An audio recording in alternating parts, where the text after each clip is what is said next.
નમસ્કાર મિત્રો, આજે સીધો ને સટમાં આપણી સાથે મોડાસાથી અરુણ પટેલ જોડાયા છે. અરુણભાઈ અરવલ્લી જિલ્લા કોંગ્રેસના પ્રમુખ છે અને એક આંદોલન જે હવે નવું આંદોલન શરૂ થયું છે કે અરવલ્લી બચાવો પાક બચાવો. મને લાગે છે કે એમણે જે આંદોલન શરૂ કર્યું છે એમાં કોઈ રાજકીય રંગની જરૂર નથી, કારણ કે કોંગ્રેસ હોય કે ભાજપ હોય કે આમ આદમી પાર્ટી હોય, અરવલ્લી ને બચાવવાની એટલા માટે જરૂર છે. અરવલ્લીની હારમાળા જે છે એ હારમાળા રાજસ્થાન અને ગુજરાતની સરહદે એ હારમાળા એ બચે તો આપણી નદીઓના પાણી પણ બચશે, પાક પણ બચશે. અને મને લાગે છે કે જે પ્રકારે આ પર્વતોનું ખનન થઈ રહ્યું છે, અમારે ખેરાળુ પાસે જ તારંગા છે અને તારંગામાં પણ, તારંગા તો આમ તો જૈન તીર્થ છે, બૌદ્ધ તીર્થ પણ છે, અને છતાં એના ડુંગરને જે રીતે કાપવામાં આવે છે, જેની જે રીતે ખનન થઈ રહ્યું છે, ત્યાં કોણ જાણે કેમ પર્યાવરણ ઉપર કેવી કેવી આડઅસરો નિર્માણ થશે અને એની પ્રતિકૂળ અસરો એ પ્રજાજીવન ઉપર કેવી રીતે પડશે એ પણ એટલું જ મહત્વનું છે. અરુણભાઈને પહેલા તો હું અભિનંદન આપું કે એમણે આ આંદોલન આદર્યું છે. મને લાગે છે રાજસ્થાનમાં પણ અરવલ્લી બચાવો માટેનું આંદોલન એ સક્રિય થઈ રહ્યું છે. અહીંયા પણ ગુજરાતમાં પણ, નોર્થ ગુજરાતમાં અરવલ્લી બચાવો આંદોલન, એમાં ઘણા બધા લોકો જોડાઈ રહ્યા છે અને એમાં ખાસ કરીને અરુણભાઈ જરા વિગતે વાત કરશે. માત્ર કોંગ્રેસ વાળા જ નહીં પણ ભારતીય જનતા પાર્ટી વાળાઓ પણ કદાચ એને ટેકો આપી જ રહ્યા હશે, કારણ કે એમને પણ પોતાના હિતોની જાળવણી એ ખૂબ જરૂરી છે. અને એટલે આપણે સીધા અરુણભાઈનું સ્વાગત કરીને સીધા અરુણભાઈ પાસે જઈએ છીએ. અરુણભાઈ, આ કયા પ્રકારનું આંદોલન આપે આદરવાની શરૂઆત કરી છે? કારણ કે હિમાલય કરતા પણ જૂની પર્વતમાળા જે છે એ અરવલ્લીની ગણાય છે અને એને સાચવવાની જવાબદારી એ સરકારની છે. અને સરકાર જ્યારે વિફરી હોય, સરકાર જ્યારે બધું વેચવા નીકળી હોય, ત્યારે પ્રજાજનોની જવાબદારી બને છે કે એને કઈ રીતે બચાવી શકાય, કારણ કે આ તો દેશને બચાવવાની જરૂર છે. અરુણભાઈ નમસ્કાર. સીધું સટના સૌ દર્શક મિત્રોને મારા નમસ્કાર છે. આપે જે વાત કરી અરવલ્લી ની હારમાળા, હવે અરવલ્લીની જો આપણે વાત કરીએ તો અરવલ્લી એ દિલ્હી, હરિયાણા, રાજસ્થાન અને ગુજરાત સુધી અરવલ્લીની હારમાળાઓ આવેલી છે. આમ તો 2014માં સાબરકાંઠા જિલ્લો જુદો પડી અને હું પોતે પણ એક અરવલ્લી જિલ્લામાંથી આવું છું. જે અરવલ્લીની હારમાળાઓ છે એના નામ ઉપરથી જયારે અરવલ્લી જિલ્લાનું નામ પડ્યું ત્યારે અમારા અરવલ્લી જિલ્લાના પણ બધા નાગરિકો, બધા પ્રજાજનો ખૂબ આનંદ અને હર્ષભેર હતા કે ભાઈ એક ખૂબ મોટી અરવલ્લીની હારમાળા ઉપરથી આપણું અરવલ્લી જિલ્લાનું નામ પડ્યું છે. આજે દુઃખની વાત એટલા માટે છે કે અરવલ્લી એ કોઈ હારમાળા નથી, અરવલ્લી એ કોઈ પર્વત નથી. અરવલ્લી એ ખેડૂતોના પાણી માટેની, પ્રકૃતિની રક્ષા માટેની વાત એ અરવલ્લીની અંદર છે. અરવલ્લીની આપણે જો વાત કરીએ તો અરવલ્લીની હારમાળાઓ એટલી બધી વિસ્તરેલી છે જેના કારણે પાણીના સ્ત્રોતો પણ ભૂગર્ભની અંદર જતા હોય છે. પ્રકૃતિ પ્રેમીઓ ઘણા બધા જ્યારથી આ અરવલ્લીનું જે 20 નવેમ્બરે જેનું જજમેન્ટ કોર્ટ દ્વારા જે સરકારે જે આદેશ કર્યો અને સરકારે જે ગાઈડલાઈન આપી, એ ગાઈડલાઈન મુજબ જ્યારે નામદાર કોર્ટે જે આદેશ બહાર પાડ્યો એની અંદર જે અરવલ્લી જે 100 મીટરની હાઈટ થી ઓછી હોય, જે પર્વત 100 મીટરની હાઈટ થી ઓછો હોય એને અરવલ્લીની ગિરિમાળા ગણવી નહીં. એટલે આજે એનું એક અર્થઘટન એવું પણ થાય છે કે ભાઈ 99 મીટરનો પર્વત હોય એ અરવલ્લી ગણાય નહીં. એટલે એની અંદર રહેલી જે ખનીજ હોય એનો પૂરેપૂરો લાભ એ લોકો લઈ શકે. અને એ લાભની વાત એ માત્ર લોકોને પૂરતી નથી, પણ એની જે આડઅસરો છે એ આડઅસરોનો પણ જરાય વિચાર કરવામાં આવ્યો નથી. હું આપને વાત કરું તો જે અરવલ્લી જિલ્લાની અંદર, અરવલ્લી પૂરતી વાત કરું છું હાલ અરવલ્લી જિલ્લાની, અને બાજુમાં અમારો સાબરકાંઠા જિલ્લો, તો જે સાબરમતી નદી જે વહેવે છે એની અંદર પણ સાબરમતીમાં અરવલ્લી જિલ્લાની જે હારમાળાઓનું જે પાણી હોય એના કારણે આખું સાબરમતી નદી જીવિત થઈને છેક અમદાવાદ સુધી એ થાય છે. અરવલ્લી જિલ્લાની અંદર મેસો ડેમ હોય, માજુમ ડેમ હોય કે વાત્રક ડેમ હોય, એની અંદર પણ અરવલ્લી જિલ્લાઓમાંથી જે પાણી, જે અરવલ્લીની હારમાળાઓ છે, એ હારમાળાઓનું પાણી વરસાદનું જે હોય એના કારણે આ નદીઓ બનીને નદીઓના આગળ ડેમ બની અને સિંચાઈની સુવિધાઓ પણ ખેડૂતોને મળતી હોય છે. કારણ કે પાણી એ કોઈ રણમાંથી નથી ઉત્પન્ન થતું. અને અરવલ્લી એ જે છે 2.5 અબજ વર્ષ જૂની જે વાત છે. આપે પણ જેમ હમણાં કહ્યું, હિમાલય કરતા પણ ખૂબ જૂનું જ્યારે અરવલ્લીનું નામ હોય અને અરવલ્લીની ગિરિમાળાઓ હોય, ત્યારે સરકારે કયા ધોરણે અને શું આખું આઈડિયોલોજી લગાવી અને આનો વિનાશ કરવા માટે વિચાર્યું હોય એવું આજે પ્રકૃતિ પ્રેમીઓને પણ લાગી રહ્યું છે. કારણ કે એક વાત ચોક્કસ છે કે આ જો અરવલ્લીની ગિરિમાળાઓ ખલાસ થશે એનું નામો નિશાન. કારણ કે બીજી એક વાત એવી પણ છે, એક સર્વે હમણાં એવો પણ છે કે 92% જે અરવલ્લીની ગિરિમાળાઓ છે, જે પર્વતો છે, એ 92% એ 100 મીટરથી ઓછી હાઈટ વાળા છે. એટલે કોઈકની નજર આ અરવલ્લીની ગિરિમાળાઓની અંદર જે આપણું ખનીજ આવેલું છે એ ખનીજ ઉપર પડી છે અને એના કારણે સરકારે કોઈ પણ સંજોગમાં કોઈ ઇન્ટરફિયર કરી અને આખું જે રેકેટ ચલાવવાની જે વાત લોકોમાં પ્રસરી રહી છે અને એ ચાલતું હોય તો બિલકુલ ખોટું છે. જેના કારણે પ્રકૃતિ પ્રેમીઓ આ 2 દિવસથી, પહેલા રાજસ્થાનમાં ચાલતું હતું, 2 દિવસથી જ્યારે અરવલ્લી જિલ્લામાં અને સાબરકાંઠાના બધા જિલ્લાઓમાં જ્યારે પ્રકૃતિ પ્રેમી બીજા સાથે જે વાત થાય છે તો એ લોકો એટલા બધા દુઃખી છે કે પક્ષીઓ ક્યાં જશે, વૃક્ષોનું પણ નિકંદન થશે. માત્ર આ ખનીજ કાઢવાની વાત નથી, પર્યાવરણ પણ ખતમ કરવાની વાત છે. પર્યાવરણ ખતમ કરી, પ્રકૃતિ ખતમ કરી અને વિકાસનું જે નામ હોય એ બિલકુલ ગેરકાયદે છે. વિકાસના, પર્યાવરણના ભોગે કે પ્રકૃતિના ભોગે, પાણીના ભોગે ક્યારે પણ વિકાસ શક્ય નથી. અને વિકાસનું ખૂબ મોટું નામ આપીને જ્યારે આમાં પર જે નજર દોડાઈ છે એ ખૂબ ટીકાપાત્ર છે. અરવલ્લી જિલ્લા સહિત બીજા બધા ઘણા બધા લોકો, પ્રકૃતિ પ્રેમીઓ, આદિવાસી સમાજ અને ખેડૂતો પણ આ એની અંદર એક મુહિમ બધું ચલાવી અને અરવલ્લી બચાવોનું અભિયાન ખૂબ ટૂંકા સમયમાં, કારણ કે લોકોનો સંપર્ક બધો ચાલુ થયો છે, લોકો પણ ઈચ્છે છે કે કોઈ પણ સંજોગોમાં અરવલ્લીની ગિરિમાળાઓ બચવી જોઈએ. અરુણભાઈ, મને એમ કહો કે આ માત્ર અરવલ્લી પૂરતું સીમિત રહેશે કે બીજા પર્વતો જે છે, આપે જેમ કહ્યું એમ 100 મીટર કરતા જો ઓછી હાઈટ વાળા હોય અને જંગલો, કારણ કે મને લાગે છે બીજા ઘણા બધા રાજ્યોની અંદર જંગલો વિપુલ પ્રમાણમાં ખાનગી કંપનીને આપી દેવામાં આવ્યા છે. કારણ કે આપે બહુ સારી રીતે વાત કરી, આદિવાસીઓનું ત્યાંથી છે ને આદિવાસીઓને હટાવવા, જંગલો કાપવા, જમીનમાં જે ખનીજ છે એ ખનીજ ઉપર જે લોકોનો ડોળો છે એ મને લાગે છે કે આ બહુ જ ખતરનાક એવી આખી સાજિશ હોય એવું. અને સત્તાધીશો જ્યારે આવું કરી રહ્યા હોય ત્યારે સત્તાધીશોને મને લાગે છે કે ભવિષ્યની ચિંતા નથી, એમને વર્તમાનમાં કમાઈ લેવું છે અથવા તો પોતાના મળતિયાઓને લાભ ખટાવવા છે. તો આ સંદર્ભમાં માત્ર ગુજરાતમાં માત્ર અરવલ્લી પૂરતું સીમિત રહેશે કે બીજા પર્વતો જે છે આપણે ત્યાંના એ પણ આમાં સપાટામાં આવશે? બીજા પણ સ્વાભાવિક રીતે સપાટામાં આવે, કારણ કે જંગલો પણ નાશ થવાના. જંગલોના સાથે સાથે, કારણ કે જો જંગલો ઉપર જો વૃક્ષો હોય, એક તરફ આપણા વડાપ્રધાન એમ કે એક વૃક્ષ માં કે નામ, વૃક્ષો ઉછેરવાની વાત હોય, અને બીજું બાજુ એક વૃક્ષ ઉછેરવાની સામે સામે લાખો વૃક્ષોનું જો નિકંદન કાઢી નાખવાનું હોય તો આ બિલકુલ ગેરવ્યાજબી છે.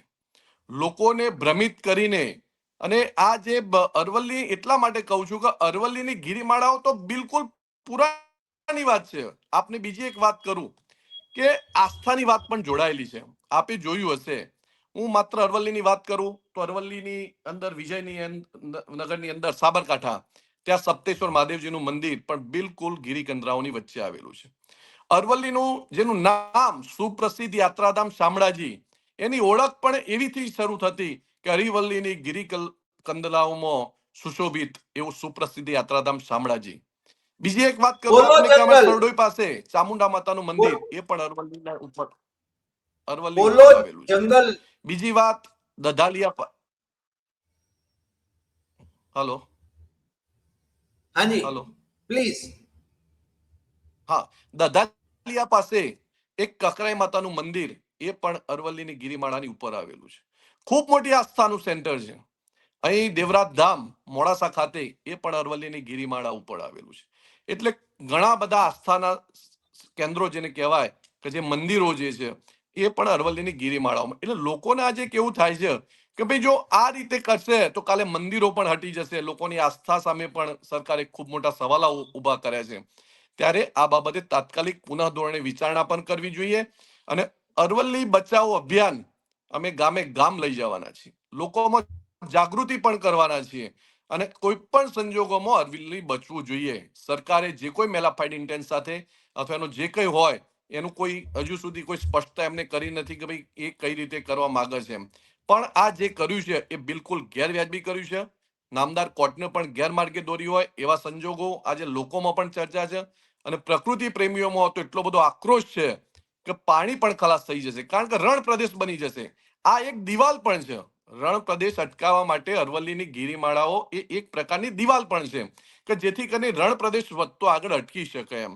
અને પાણીના સ્ત્રોતો માટે, કારણ કે ઘણી જગ્યાએ જોઈએ છે કે નીચે ભૂગર્ભ જળ જે હોય એની અંદર હોલ ટાઈપનું પાણી છે. અહીં પણ અમે જોઈએ છીએ તો અરવલ્લીની ગિરિમાળાઓમાંથી જે પાણી આવતો હોય છે નદીની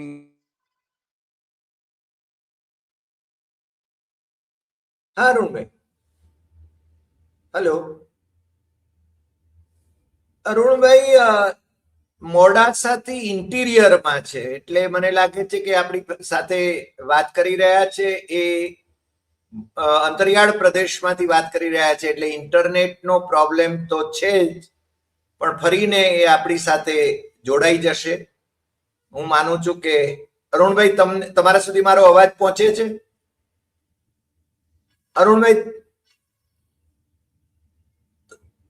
તમારા સુધી મારો અવાજ પહોંચતો હોય તો મને લાગે છે અરુણભાઈએ જે વાત કરી છે એ વાત ખૂબ મહત્વની છે મારી દ્રષ્ટિએ. અને અરવલ્લીની ગિરિમાળા બચે, એમણે જે ધર્મ સ્થાનકો જે છે, આસ્થાના સ્થાનકો છે એ અને પાણીના સ્ત્રોત જે છે એ પણ ખૂબ મહત્વના છે એવું બહુ સ્પષ્ટપણે એમણે જણાવ્યું છે. ગામડે ગામ સુધી, ગામે ગામ સુધી આ અરવલ્લી બચાવો આંદોલનને એ લઈ જવાની નેમ ધરાવે છે. હું માનું છું કે આવતા દિવસોમાં એ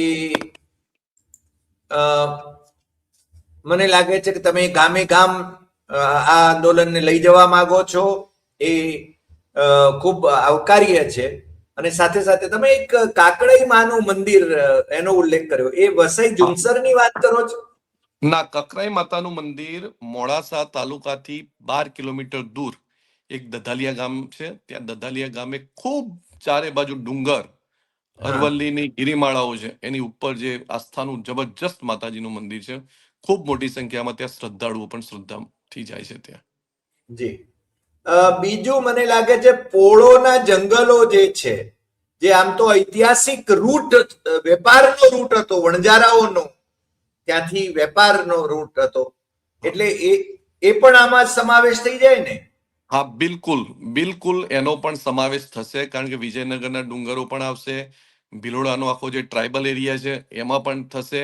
મોડાસાની અંદર પણ એ આખો અરવલ્લીની ગિરિમાળાઓ આવેલી છે. અરવલ્લી તો આખો ચારે બાજુથી અરવલ્લીની ગિરિમાળાઓથી ઘેરાયેલો હોય એવા સંજોગોની અંદર આ અરવલ્લીનું નામ પણ એ બેજ ઉપર જ પડેલું એમ કે અરવલ્લીની ગિરિમાળાઓ બધી મોટા પ્રમાણમાં છે. અરુણભાઈ, મને એ કહો કે ધરોઈ ડેમમાં જે આવરો થાય છે પાણીનો, એ અરવલ્લી રાજસ્થાનમાંથી અરવલ્લીની ગિરિમાળાઓમાંથી જે પાણી આવતું હશે ને? હા, બિલકુલ. કારણ કે પાણીનો સ્ત્રોત હંમેશા કોઈ દિવસ રણમાંથી તો પાણી એક જગ્યાએથી બીજી જગ્યાએ જતું હોતું નથી. એ પર્વત ઉપરથી જ આવે એમ. એટલે આ અરવલ્લીની જે ગિરિમાળાઓ બધી છે, પાણી જે સંગ્રહ સ્ટોરેજ કરવાની જે બાબત હોય, પાણી અંદર ઉતરવાની પણ બાબત હોય, ત્યાં જંગલો પણ છે ઘણા પર્વતોની અંદર. તો ત્યાં ખૂબ સરસ ઝાડવા પણ છે, જેના કારણે વૃક્ષો પણ છે, નાના મોટા છોડવાઓ પણ છે એમ. આદિવાસી પ્રજાજનો માટે ત્યાં જવા માટે અને શું કહેવાય પ્રકૃતિ માટે આપણે જેમ પોળોના જંગલની વાત કરી તો ખૂબ રમણીય એમ. આપણને એમ ત્યાં તળાવ નાનું હોય તો મજાનું સ્થળ હોય. ત્યાં મંદિર સપ્તેશ્વર મહાદેવજીનું પણ સરસ મંદિર છે ત્યાં. એટલે એ સંજોગોની અંદર જો આ બધું વિચારીએ એક તબક્કે કે ભાઈ જો અરવલ્લી આ જે પ્રમાણે ગિરિમાળામાં નહીં ગણી અને એને જો માઇન્સની અંદર કોઈ કંપનીને આપી દેવામાં આવશે અથવા કોઈને આપી દેવામાં આવશે તો ખૂબ મોટો પડકાર આગામી દિવસોમાં આવશે. લોકો પર્યાવરણથી તો પીડિત થશે, પક્ષીઓ પણ ક્યાં જશે? પક્ષીઓને પણ બચારા રહેવા માટેનું જે ઘર હોવું જોઈએ એ પણ નથી. એટલે આ કેમ આવો વિચાર આવ્યો એ હજુ લોકોને પણ સમજાતું નથી. પ્રકૃતિ પ્રેમીઓ પણ ખૂબ ચિંતિત છે કે ભાઈ કોઈ પણ સંજોગોમાં આ અરવલ્લીની હારમાળાઓ બચવી જોઈએ. અને આવો કોઈ ક્રાઇટેરિયા નહીં હોવો જોઈએ કે ભાઈ 100 મીટર. કારણ કે એક વાત બીજી એવી પણ જે ચાલે છે કે ભાઈ જે બધું ખનિજ છે એ ખનિજ 40 મીટર પછીના જે હોય, ગ્રેનાઇટની વાત હોય કે માર્બલની વાત હોય, કોઝાઇટની વાત હોય કે બીજી બધી જે તાંબુ, બીજું બધું બોક્સાઇડ, એ બધું 40 મીટરની રેન્જના જે અરવલ્લીની ગિરિમાળો છે ત્યાંથી સ્ટાર્ટ થતું, ઉપર કઈ હોતું નથી એમ. એટલે આ જે કોઈ પણ બુદ્ધિપૂર્વકનું જે કામ કરી અને જે અરવલ્લી ખતમ કરવાની જે વાત છે એ કોઈ પણ સંજોગોમાં ચલાવી લેવાય એમ નથી. મને હું ખોટો પણ હોઈ શકું, પણ ઈડરિયો ગઢ જે છે ત્યાં આગળ જે પ્રકારે કોરી બિઝનેસ ત્યાં આગળ ચાલતો હતો, મને લાગે છે ત્યાં આગળના જાગૃત નાગરિકોએ એને રોકવાની પણ કોશિશ કરી, પરંતુ ત્યાં વગદાર રાજનેતાઓનો એમાં હાથ હોવાનો અને એ લોકો લાભાન્વિત થતા હોવાનો બહુ જ જાણીતી બાબત છે. આ જ રીતે બીજા આપણે જેમ કહ્યું એમ કે ગ્રેનાઇટ ને એ બધું મેળવવા માટે પણ છે ને આ પ્રકારની વાત કરે. મને લાગે છે ત્યાં સુધી અમારા જે સંસદ સભ્ય છે ભરત ડાભી કે પછી સરદાર ચૌધરી જે ધારાસભ્ય છે એ લોકોની પાસેથી હું તો એવી અપેક્ષા કરું, કારણ કે ધરોઈ ડેમના વિકાસની એ વાતો કરે છે, ધરોઈને પર્યટન કેન્દ્ર તરીકે વિકસાવવાની વાત કરે છે, અથવા તો ઓલિમ્પિક રમતો માટે, જળ રમતો માટે એને છે ને વિકસિત કરવાની વાત કરે છે. ત્યાં હોટેલ બધી બંધાઈ રહી છે, તો એવા સમયે જો પાણીનો આવરો જ નહીં રહે, જો અરવલ્લી ને જો ખતમ કરી નાખવામાં આવશે તો પછી ટુરિઝમ ડેવલપ કઈ રીતે થશે? એટલે ભરત ડાભીએ કે સરદાર ચૌધરીએ પણ આ બાબતમાં, અને તમારા સાબરકાંઠાના ધારાસભ્યો કે સંસદ સભ્ય કે અરવલ્લીના ધારાસભ્યો જે હોય એ તમારી પાર્ટીના કે ભારતીય જનતા પાર્ટીના પણ, એ લોકોએ પણ છે ને આ દિશામાં જાગૃત પ્રયાસો કરીને સરકારને, જો એમનું સરકાર આગળ ચાલતું હોય તો, મને ખબર નથી, કારણ કે ભારતીય જનતા પાર્ટીના ધારાસભ્યો તો આંગળી ઊંચી કરવા માટે જ હોય છે, અથવા સંસદ સભ્યોની પણ સ્થિતિ એ જ છે, એ માત્ર આંગળી જ ઊંચી કરે છે, ઉપરથી આદેશ આવે છે એ પ્રમાણે સરકાર કામ કરી રહી છે, એવું એક સામાન્ય છાપ છે. આપણે ત્યાં પેલી ચબરકીના સીએમ જે રીતે રાજસ્થાનમાં છે કે મધ્યપ્રદેશમાં છે કે ગુજરાતમાં છે, એટલે આપણે એવી અપેક્ષા કરીએ કે જો એ ખરા અર્થમાં પ્રકૃતિ પ્રેમી હોય, જો એ ખરા અર્થમાં આદિવાસી પ્રજાના પ્રેમી હોય, કારણ કે અત્યારે ભારતીય જનતા પાર્ટી આદિવાસી પટ્ટાની અંદર પણ ખૂબ ભીંસમાં છે અને એને કારણે અમને 4 મિનિસ્ટરો બનાવવા પડ્યા છે આદિવાસી. છતાં આદિવાસી પટ્ટામાં એમની વર્ક બહુ જાજી ચાલતી નથી એવા સંદેશાઓ આપણા સુધી પહોંચી રહ્યા છે. એટલે મને લાગે છે કે આપણે જે આંદોલન અને જે અભિયાન, હું આંદોલન કરતા એને અભિયાન તરીકે પણ કહું, તો એ જે આદર્યું છે એ અભિયાનમાં બધા જ લોકો જોડાય, ઇરરેસ્પેક્ટિવ ઓફ એની પોલિટિકલ પાર્ટી, આ પાર્ટી કે પેલી પાર્ટી નહીં, પણ મને લાગે છે તમામ રાજકીય પક્ષોએ સાથે મળીને આ કામ કરવા જેવું છે. અને અદાલતમાં તો સામાન્ય રીતે અરુણભાઈ એવું થતું હોય છે કે સરકાર પોતાનો પક્ષ જે રજૂ કરે, જે દસ્તાવેજો રજૂ કરે, એને આધારે અદાલત છે ને નિર્ણય કરે છે. એટલે આ લોકો અદાલતનો આશરો લે છે, એના ઓઠા હેઠળ છે ને એ લોકો પોતાને જે કરવું છે એ કરીને કહે છે કે અદાલતે આવું કહ્યું છે. અદાલત ખરેખર એમાં છે ને કોઈ પક્ષકાર હોતી નથી, એમાં ફક્ત સરકારની ગાઈડલાઈન મુજબ જ આ નિર્ણય લેવાયો છે. એબ્સોલ્યુટલી. પણ અમે એવી અપેક્ષા કરીએ કે તમારું આ અભિયાન એ સફળ થાય અને અરવલ્લીની હારમાળા એ બચી જાય, એના વિશે જન આંદોલન જાગે.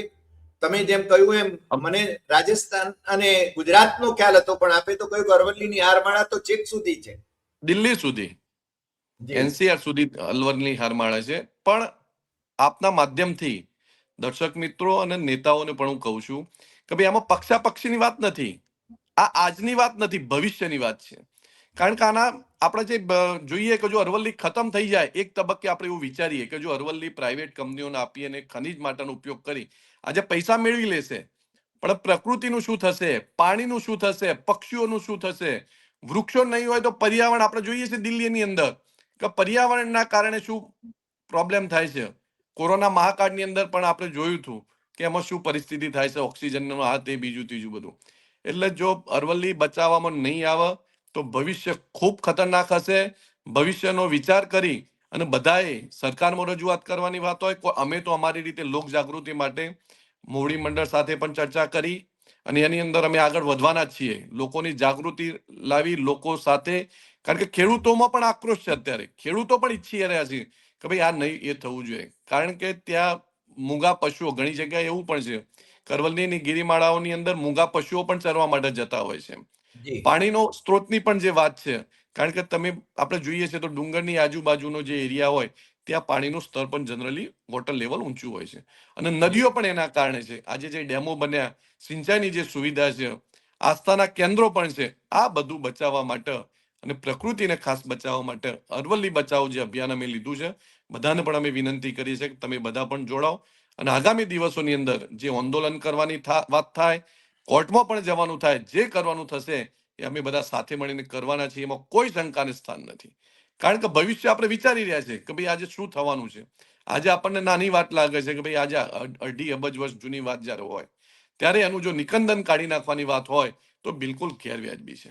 એટલે લોકોનો અવાજ બની, પ્રકૃતિ પ્રેમીઓનો અવાજ બની અને આગળના દિવસોમાં અમે પણ રણનીતિ તૈયાર કરીશું, મહાસંમેલનો પણ કરીશું. જરૂર જણાય જે કંઈ કરવાનું થશે એ અરવલ્લી બચાવો માટે અમે બધા સાથે મળીને અમારા આગેવાનો પણ ચર્ચા કરી છે, પ્રકૃતિ પ્રેમીઓ, ખેડૂત મિત્રો, ખેડૂત આગેવાનો પણ ઇનડાયરેક્ટ એવું કહે છે કે ભાઈ ખરેખર આવું ના આવવું જોઈએ, આ એક ટાઈપનો અન્યાય છે અને એની સાથે અમે તમારી સાથે જોડાઈશું, પણ તમે બધા કોઈ પણ સંજોગોમાં આ અભિયાન ઉપાડો એમ. અને એ અભિયાન ઉપાડવા માટે અમે આગળ વધી રહ્યા છીએ. જી અરુણભાઈ, આપને આ અભિયાનમાં સફળતા મળે એ દેશ ઉપર ઉપકાર ગણાશે, પ્રજા ઉપર ઉપકાર ગણાશે અને આપ આજે અમારી સાથે જોડાયા એ બદલ આપનો ખૂબ ખૂબ આભાર. ફરીને મળીશું નવા એપિસોડમાં નવા વિષય સાથે. નમસ્કાર.